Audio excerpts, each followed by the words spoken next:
خودی کا سر نہاد لا الہ الا اللہ۔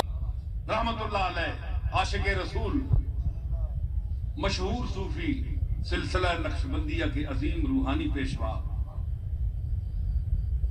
شرح جامی کے مصنف، مجرورات، منصوبات، مرفوعات جس نے پڑھی ہیں اس کو پتہ ہے جامی کیا ہے۔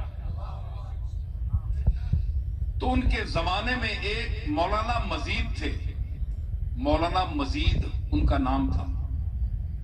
تو مرزا حسین جو اس وقت کا والی تھا، وہ مولانا جامی کا مرید تھا، تو وہ یہ پوچھ رہا تھا کہ یزید پر لعنت بھیجی جائے یا نہیں، یا لعنت شخصی۔ تو مولانا جامی تو اس کے قائل تھے کہ اس نے لعنتیوں والا کام کیا ہے۔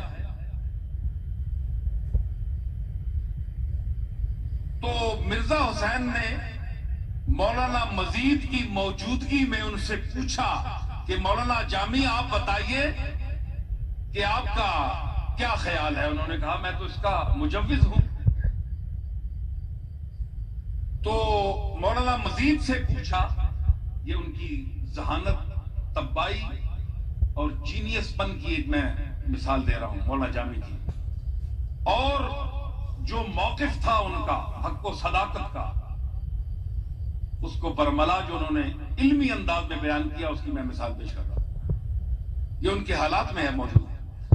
تو مولانا مزید سے پوچھا کہ مولانا آپ کا اس کے متعلق کیا خیال ہے؟ تو انہوں نے کہا کہ وہ اہل قبلہ سے تھا، تو اس لیے میں یزید کے اعلان شخصی کا قائل نہیں ہوں کہ اس کا نام لے کر لعنت کی جائے۔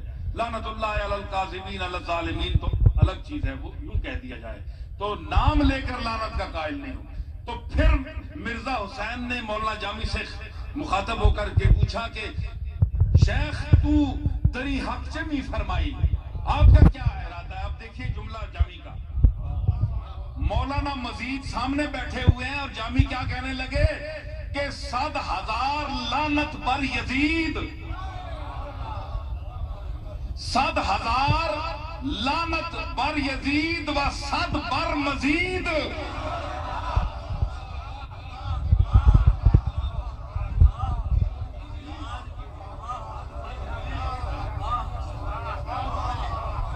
صد ہزار لعنت بر یزید، 1,00,000 لعنت ہوئے یزید تے 100 بر مزید تے 100 اتے تے مزید مولوی صاحب نا نام ہی آیا، انہاں کیا 1,00,000 اس تے ہوئے تے 1,00,000 اس نے اس چمچے تے ہوئے،